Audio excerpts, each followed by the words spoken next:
La Revolución Francesa fue el cambio político-social más importante que se produjo en Europa a finales del siglo XVIII. Fue un periodo violento en el que se derrocó el antiguo régimen, para acabar instaurándose un nuevo régimen donde la burguesía, apoyada en ocasiones por las masas populares, se convirtió en la fuerza política dominante. Veamos los detonantes que iniciaron esta revolución. Siglo XVIII. Nos hallamos en Francia. La corriente de pensamiento vigente es el pensamiento ilustrado.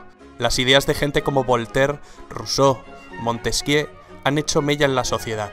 Sostenían que el conocimiento humano podía combatir la ignorancia, la superstición y la tiranía para construir un mundo mejor. Este tipo de pensamiento se expandió a través de reuniones realizadas en casas de gente adinerada, en las que participaban intelectuales y se hablaba de filosofía, política y literatura. Se leía la enciclopedia, una iniciativa de Diderot y d'Alembert que contó en sus sucesivas publicaciones con numerosos colaboradores que escribieron miles de artículos para dejar plasmado el pensamiento ilustrado. La enciclopedia contribuyó al descrédito del sistema.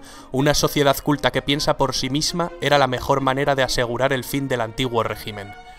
Los principios basados en la razón, la igualdad y la libertad estaban presentes en la mentalidad de los franceses. No solo de los franceses, las ideas ilustradas se habían extendido por Europa y sus colonias. Al otro lado del océano, la Ilustración había servido de impulso para que un 4 de julio de 1776 las 13 colonias norteamericanas consiguieran su independencia. Francia se hallaba bajo el dominio de una monarquía absolutista. Reinaba por entonces Luis XVI, que estaba casado con María Antonieta. El poder del rey y de la nobleza eran la base de este régimen. El Estado se encontraba en una situación económica bastante precaria. Los gastos militares y las malas cosechas crearon una gravísima situación social. El pueblo pasaba hambre, mientras el lujo y el despilfarro del rey y la nobleza continuaban como si nada, endeudando más las arcas del Estado. La mentalidad ilustrada más el descontento social provocaron el caldo de cultivo perfecto para que estallara la revolución. Pero antes vamos a ver cómo estaba dividida la sociedad francesa. La sociedad estaba compuesta por 3 sectores sociales llamados estados. El primer estado era la Iglesia, no pagaba impuestos, recibía de los campesinos el diezmo, es decir, la 10ª parte del producto de sus cosechas. Solo la Iglesia podía legalizar casamientos, nacimientos y defunciones, y la educación estaba en sus manos. El segundo estado lo componía la nobleza, dueños de las tierras. La nobleza tampoco pagaba impuestos. Los campesinos les pagaban un tributo y solo podían venderles sus cosechas a ellos. Era una casta encerrada en sí misma. El primer estado y el segundo estado, es decir, el clero y la nobleza, sumaban un 3% de la población. El tercer estado comprendía el 97% de la población restante, y su composición era muy variada. Por un lado estaba la burguesía, formada por los ricos comerciantes y banqueros, los profesionales liberales, médicos, abogados, también por artesanos y pequeños comerciantes. Por otra parte existían campesinos libres, pequeños propietarios, arrendatarios y jornaleros. El tercer estado carecía de poder y decisión política, pero pagaba todos los impuestos, hacía los peores trabajos y no tenía ningún derecho. La burguesía necesitaba tener acceso al poder y manejar un estado centralizado que protegiera e impulsara sus actividades económicas, tal como venía ocurriendo en Inglaterra. Pero volvamos a París. Cuando la precariedad provocó revueltas, la gente fue a quejarse a Versalles del hambre que pasaba. Entonces corrió el rumor de que la reina, muy altanera, pronunció la frase: «Pues que coman pasteles». Algo así trascendió y resultó bastante provocador. Para levantar el grave déficit presupuestario, el rey tuvo que declarar al Estado en bancarrota y convocar en 1788 los Estados Generales, un parlamento medieval que se había convocado por última vez 174 años antes. Una asamblea donde los diputados de la nobleza, del clero y del pueblo se reúnen. Estuvieron presentes unos 1200 diputados. La mitad representaba a los 2 primeros estados y la otra mitad representaba al tercer estado, que había conseguido duplicar su representación. La sesión inaugural fue presidida por el rey Luis XVI. La nobleza y el clero reclamaban el voto por estamento, que les aseguraba la mayoría sin necesidad de lograr un consenso. El tercer estado pedía el voto por cabeza, que permitía más igualdad en la votación. Ante la negativa de los 2 primeros estados y el consecuente bloqueo de toda votación, el tercer estado invitó a que diputados sueltos de la nobleza y del clero se unieran a ellos. 2 nobles y 149 miembros del clero lo hicieron. Ante este acto revolucionario, el rey Luis XVI mandó cerrar la sala y prohibió su entrada a los representantes del tercer estado. Los diputados del Tercer Estado entonces deciden constituirse en una nueva asamblea y ser los verdaderos representantes del pueblo de Francia. Encontraron otro lugar de reunión, la sala del juego de pelota de Versalles. Esta asamblea tomó el nombre de Asamblea Nacional, prometiendo permanecer unidos hasta dar una constitución a Francia. El rey intentó la disolución de la asamblea. El diputado Mirabeau entonces pronunció la célebre frase: «Estamos aquí por la voluntad del pueblo y solo saldremos por la fuerza de las bayonetas». El 14 de julio, el pueblo de París respaldó en las calles a sus representantes y ante el temor de que las tropas reales los detuvieran, asaltaron la fortaleza de la Bastilla, símbolo del absolutismo monárquico, pero también punto estratégico del plan de represión de Luis XVI, pues sus cañones apuntaban a los barrios obreros. Tras 4 horas de combate, los insurgentes tomaron la prisión. Retornando al ayuntamiento, la multitud acusó al gobernador de la prisión de traición. Le apuñalaron y recibió un balazo que lo mató. Su cabeza fue cortada y exhibida en la ciudad clavada en una pica, naciendo desde entonces la costumbre de pasear en una pica las cabezas de los decapitados, algo que se volvió muy común durante la Revolución. La toma de la Bastilla dio a los radicales y al pueblo de París mucha confianza en sí mismos, lo que tuvo su expresión en la prensa.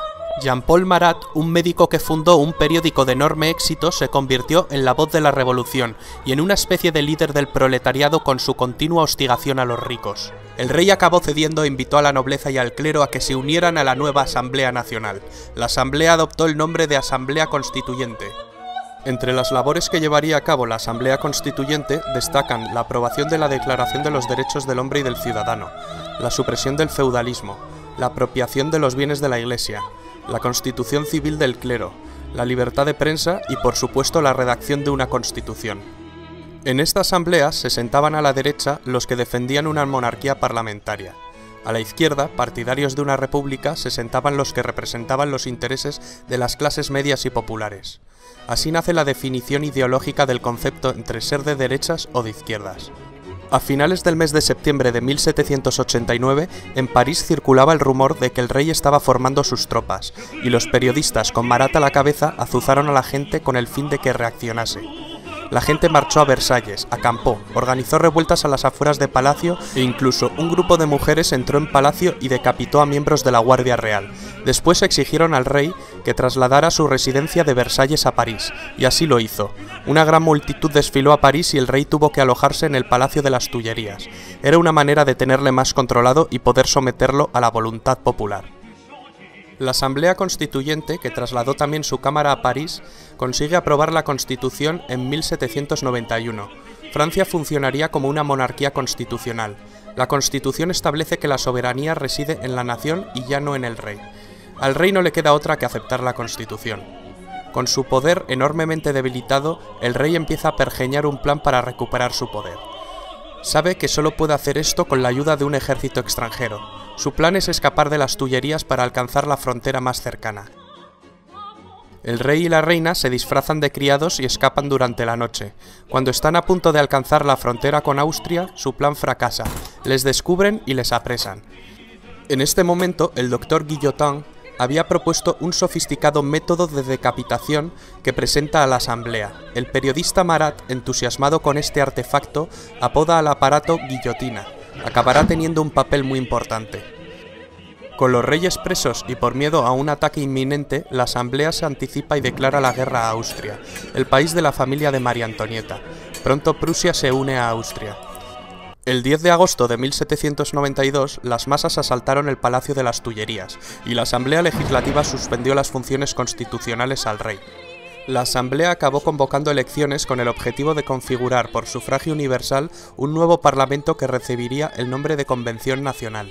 Aumentaba la tensión política y social en Francia, que además se encontraba en guerra e iba cediendo territorios ante sus enemigos. El nuevo parlamento elegido, compuesto fundamentalmente por los jacobinos con Robespierre a la cabeza y los girondinos de corte más moderado, deciden abolir la monarquía y proclamar la república. Abren un juicio al rey por traición que finalmente es condenado a muerte. Muere ejecutado en la guillotina.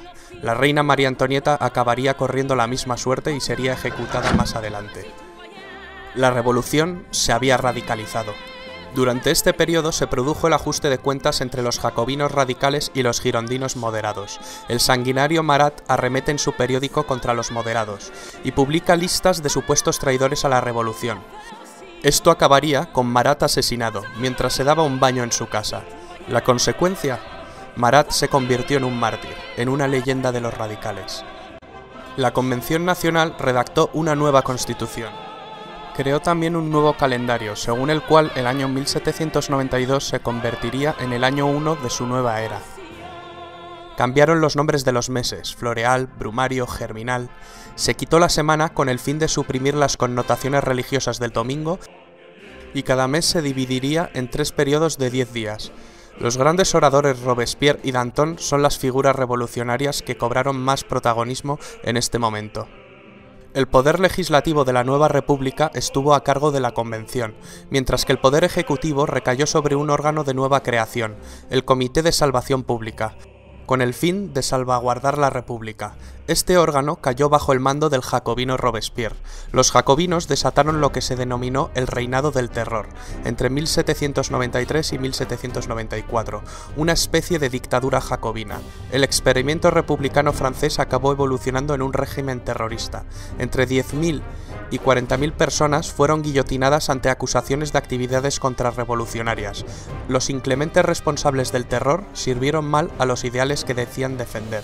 Sacerdotes y miembros de la nobleza fueron guillotinados. Mientras tanto, en la guerra en la frontera, un joven general está comenzando a ganar algunas batallas para la República Francesa.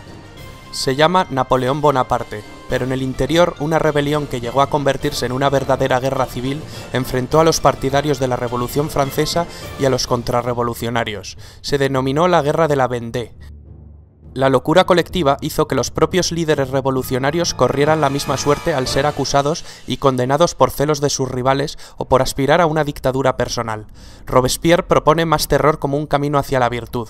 Danton, sin embargo, cree que es el momento de acabar con el terror. Consecuencia: guillotinan a Danton. Aumenta el número de ejecuciones, lo que se conoce como el Gran Terror. La locura de Robespierre solo podía acabar de una manera: con su cabeza cortada en la guillotina. Con la caída de Robespierre acabó el terror, pero no la revolución.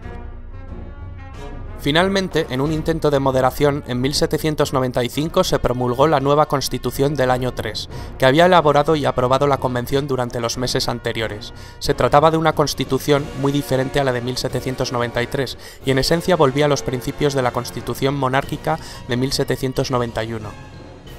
Las dos novedades principales que presentaba era que el poder legislativo estaba compuesto por 2 cámaras, siguiendo el modelo británico, y que el ejecutivo estaba integrado por 5 personas, que formarían el directorio, el nombre con el que acabaría conociéndose al nuevo régimen republicano. El directorio es una fase entre 1795 y 1799 de carácter más moderado.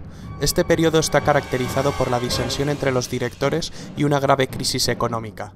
Napoleón Bonaparte, retornado de su campaña en Egipto, encontró la motivación para dar en 1799 un golpe de estado, el del 18 de Brumario. Se hizo proclamar primer cónsul de la República. Comienza la fase política del consulado. En esta etapa consiguió restablecer el orden interno con gran apoyo del pueblo francés. La economía volvería a crecer. En 1804 vuelve a dar otro golpe de timón mediante un plebiscito y Napoleón se proclama emperador. Para muchos historiadores aquí acabó la revolución, pero el grito de la revolución aún pervive hoy en día en todas partes: libertad, igualdad y fraternidad. Estas palabras cambiaron la historia de Occidente para siempre.